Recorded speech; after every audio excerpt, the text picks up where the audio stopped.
Hello there, I'm Daniel, and this is my father, Dr. Mark Kaplan, and together we are going through the books of the law, Genesis through Deuteronomy, and we're doing it over the course of this year. Now, we're going to be reading the portions of the day. These are, established portions. They've gone on for many, many years. It's the traditional Jewish way of dividing up the material, so you can read it over the course of the year. Today, we are going to be reading Genesis 9:18 through 10:32. And buckle up. We're going to have a lot of names in this one, so it'll get lots of fun towards the end. But we'll start with an 18, and I'm going to start with the Robert Alter translation. And we're going to switch over to my dad because, he knows how to read Hebrew, so he'll pronounce all those names much better than I will. And I like listening to the names in a better accent than my bad anglicized accent. So let's go ahead. And the sons of Noah who came out from the ark were Shem, Ham, and Japheth, and Ham was the father of Canaan. These three were the sons of Noah, and from these the whole earth spread out. And Noah, a man of the soil, was the first to plant a vineyard. And he drank of the wine and became drunk and exposed himself within his tent. And Ham, the father of Canaan, saw his father's nakedness and told his two brothers outside. And Shem and Japheth took a cloak and put it over both their shoulders and walked backwards and covered their father's nakedness, their faces turned backwards so they did not see their father's nakedness. And Noah woke from his wine, and he knew what his youngest son had done to him. And he said, Cursed be Canaan, the lowliest slave shall he be to his brothers. And he said, Blessed be the Lord, the God of Shem, unto them shall Canaan be slave. May God enlarge Japheth, may he dwell in the tents of Shem, unto them shall Canaan be slave. And Noah lived after the flood 350 years, and all the days of Noah were 950 years. Then he died. Now this is the genealogy of the sons of Noah, Shem, Ham, and Japheth, and sons were born to them after the flood. The sons of Japheth were Gomer, Magog, Madai, Javan, Tubal, Meshech, and Tiras. The sons of Gomer were Ashkenaz, Riphath, and Togarmah. The sons of Javan were Elisha, Tarshish, Kittim, and Dodanim. From these the coastland peoples of the Gentiles were separated into their lands, everyone according to his language, according to their families, into their nations. And the sons of Ham were Cush, Mizraim, Put, and Canaan.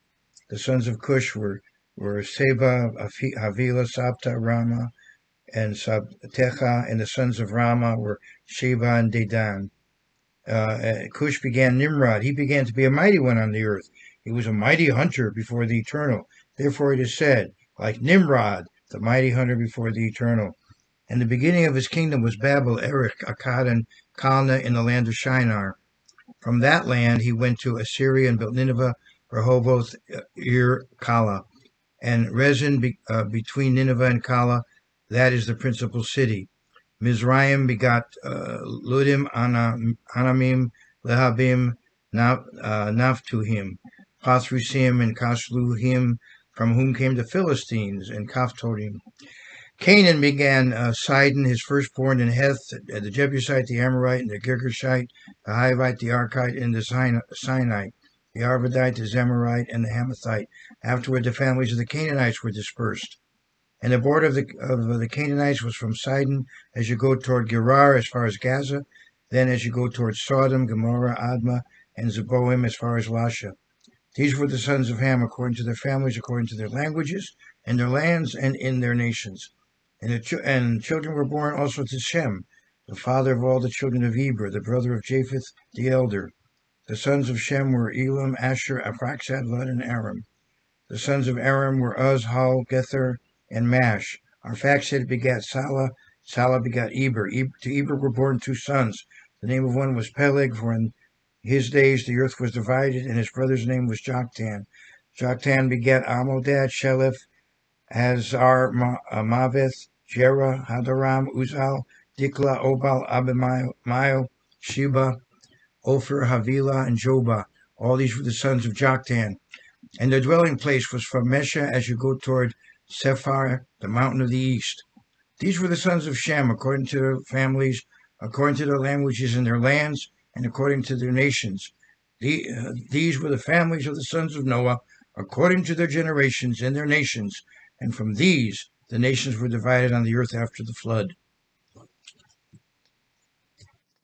All right, so I don't know about you, but I'm kind of regretting the names that I chose for my sons because there's a lot of great names in here that I just never thought of before. But if you're looking for some interesting, obscure Bible names that people won't be able to pronounce well, this is a really great chapter to check out. However, there's obviously a reason we're getting all this information, and we're going to start before we get to all that genealogy and all those names that my dad read with the end of the Noah account, which is an interesting little epilogue, right? Because you have this beautiful story and it all comes to conclusion, and then you have this additional story which really shades the whole thing. It kind of ends it on a somewhat sour note. Um, and to me, again, it speaks to the reality of the Bible. This is not, unfortunately, and they all lived happily ever after story. Now, we'll get there, but that's not until Revelation, right? Generally, throughout the Bible, this is a story about patterns of obedience and rebellion and obedience and slipping and and it just doesn't end, right? And so it does speak to the complexity of it. When it comes to this whole account, this Noah vineyard account, what kind of information do you specifically glean from it yourself? The Bible encourages the use of wine, but um, it talks about moderation. Drunkenness is prohibited. Drinking of wine is encouraged, but drunkenness is prohibited. So here you have the first example, I think, of the use of wine, and we see here it is abused, misused. So it's a warning. But later on, you'll see positive things said about wine. But here you have the warning against drunkenness. And it seems from the account, if you read about Ham's children, Canaan, I believe, was Ham's youngest son, and that's the idea here. The pronouns are somewhat difficult, but the account, I think, is telling us that Ham's youngest son, Canaan, is the one who did whatever caused the cursing, because the curse was on Canaan. Now, if you look at Leviticus 18, I just want to go there, just briefly to show you something. And okay, You have to get to Leviticus 18. right, I have to get there. We're flipping through, going analog on you. Right. So on 18, let's talking about incest here. Obviously, well, let's look at the first 6th verse. None of you shall approach anyone who is near of kin to him to uncover the nakedness.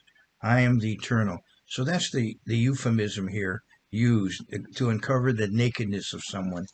And so maybe what we have here is a sexual act that Canaan performed on Noah. That would seem to be perhaps what the issue was here. And so for that, that indicated a character weakness in Canaan, which evidently did pass on to his children, that his children, the descendants of Canaan, had certain problems in terms of their civilization that they didn't fully overcome. And if you read the book of Joshua, you come to, I believe it's the 9th chapter, you see certain Canaanite tribes did actually become servants to the Levites and the priests and Levites in the tabernacle and later on in the temple. So they did become literally servants of servants. Those who served in the temple had under them certain Canaanites who were as part of their heritage were committed to be servants to the priests and Levites in the temple. This was arranged all the way back at the time of Joshua. So that it seems to be somewhat of a fulfillment of this prophecy. Also, there's a play on words here in the sense of the meaning of Canaan, and it can have a connection with being, let's say, kind of not superior, somewhat inferior, play an inferior role. It's kind of a play on the word. On the other hand, Shem, which means name, so Shem has been the nation that initially had a relationship with with God and with the name of God. And again, enlarging Japheth, that's also a play on the meaning of Japheth, that God would enlarge Japheth. So he enlarges Japheth, and I think you'll find the descendants of Japheth are the most numerous human beings. If you go to the Table of Nations in Genesis 10, I think you'll find that the most numerous human beings are descendants of Japheth. And then it talks about God dwelling in the tents of Shem. And as the people of Israel for many centuries were the church, and to this day have the responsibility of preserving the Old Testament. And plus, we have, of course, Jesus coming from Shem and so on. And then we have the apostles and the early church. And then we have that Canaan would be his servant. Uh, as I said, there was a relationship from the time of Joshua. Certain people that were descendants of Canaan that did serve literally in the tabernacle and later on in the temple, and that may even have continued even to the days of Nehemiah. There were people called Nethinim that came back to Israel after the Babylonian captivity, and they seem to have been appointed servants to serve in the temple worship. So they may be descendants of those Canaanites. It's a lot of a lot of great information there. When I look at this, one thing that comes into mind is when you see the Shem and Japheth took a cloak and put it over them. Obviously, the last time a cloak was mentioned was in the Garden of Eden. So a sheltering from sin being a cloak is used again here, which is really interesting. One thing too is the walking backwards. I'm trying to think of other situations in the Bible where you have walking backwards mentioned because that does seem particularly interesting. Obviously, for the purposes of the situation, it has to do with the specifics of modesty and all of that. But it is kind of peculiar. Generally, backwards is not thought of as positively, but in this situation, there's a reason for it. Anyway, I just thought that was kind of interesting. So those are some things that I thought of looking at it more from a literary perspective. Now, in terms of when we get to all of these different people and nations and one things like that, we can see again we have a little bit of this conflation that Genesis likes to do because we're going to have, excuse me, the sons of Ham according to their clans and their tongues and all of that. And in just a minute, we're going to have Tower of Babel where everybody is one tongue. So again, you have you're talking about genealogy that I'm guessing goes beyond that story before you get to that story to explain this dispersion of all the people. So at first, and I think that's just to thematically tie it into that prophecy that Noah just made. I'm assuming that's literally why it's done in terms. I mean, you have to put it somewhere, and it has to either start late or start early, right? So I think they went with start early so that it could just kind of continue that, and then we're gonna pick it up not at the end of that genealogy, but closer to that prophetic point. Is that what basically how you would interpret it? Yeah, we have an interruption to explain why they divided, and then we have further genealogy at the end of chapter 11, focusing on Abraham. So he becomes the focus here. There were 10 generations from Adam to Noah, and then 10 generations from Noah to Abraham. So it's a kind of a 10 is a number in the Bible. It has to do with government, with judgment. We have the 10 commandments, the 10 plagues on Egypt, the 10 tribes in the northern kingdom, and so on. Yeah, it makes sense. Um, when you get this whole division too, it's it's interesting because I think, and this may be a somewhat controversial point, but sometimes people get very hung up on in the world, especially they get hung up on kind of this unity concept that wouldn't it be better if all of us could just come together and be under one system. And And I think that in terms of what the Bible is saying is that the fact that there are different cultures that have different likes of systems and different things is not necessarily a negative thing. We should all be peaceful, we should all respect each other, and that's not speaking that within cultures you have to be monolithic or anything like that. And it's certainly not talking to me specifically about race. I think that it's just talking about that there's going to be general practices, ways people do things, and I think sometimes even in like local churches, I'll go down to that level. People will have an idea of, well, this is the right way to worship, this is the right way to do whatever. And I think that the Bible allows for a lot more diversity than we think. And I think sometimes in the name of diversity, people like to distill into this kind of monolithic thing. It's like, well, we want to gather everybody, every type of person, every type of background, but we want to make them all like one thing. And it seems like the Bible is more about coexisting with those differences and finding the peace between each other. I don't know. What do you think? Yes, I would agree with that, and we have 70 roughly, the 70 nations of the world. So the 70 is kind of the symbolic number. It's close. It's around that. I think if you count the names here, maybe just a little more than 70. But you have the 70 nations of the world here, and this is in effect biblical ethnography. Shows that the ancestry of many of the nations you read about later on in history, and some that are maybe more obscure. But quite a lot of information is here for those who want to study into it. And I want to mention that Shem, Ham, and Japheth. If you look at the descendants of Ham, they're not all of one race. Evidently, Ham himself could have been mixed racially, and his wife mixed racially. So the descendants of Ham were not all of one particular race, or Japheth either. According to the Bible, now I, I'm not. I mean, scientists may have their approach to it, or people who study DNA, or what. Some people there's this Anthropologist. anthropologists and all the rest of it. They may have their ideas, but according to the Bible, Japheth is the ancestor both of the people of Greece as well as people who are Oriental. So evidently he very likely himself was of mixed race, or certainly his wife was, and so the children were of different.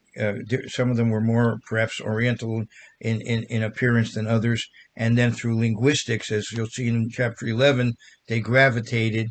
So the Oriental features were emphasized as those families gathered together, and the less the more Western European features were emphasized by those who gathered together linguistically there. So Shem, Ham, and Japheth are the fathers of the human race, but it's not like one was one race, one the other, and one the other, so that there are three races. That there has to be some kind of distinction. In that regard, that in my opinion is incorrect biblically. Yes, absolutely. Yeah, I definitely agree with you there. All right. Well, on that note, we're going to end this. So we will see you tomorrow to discuss the next portion. If you haven't already, please like, subscribe, hit the bell, tell your friends. Hire a skywriter to put it on. We want everybody to get involved because this is a great year to read the law together. And if you decide that you want to get ahead of us, you can do so. You can read. You know where we're going next. We're reading Genesis through Deuteronomy, and if you're watching a backlog episode, we'll find the channel, find whatever we're at right now, or you can look it online because we're following pretty much the basic pattern. You can figure out where we are, and you can comment. You can ask us questions about an upcoming episode because we'd love to hear from you. In the meantime, we'll see you tomorrow.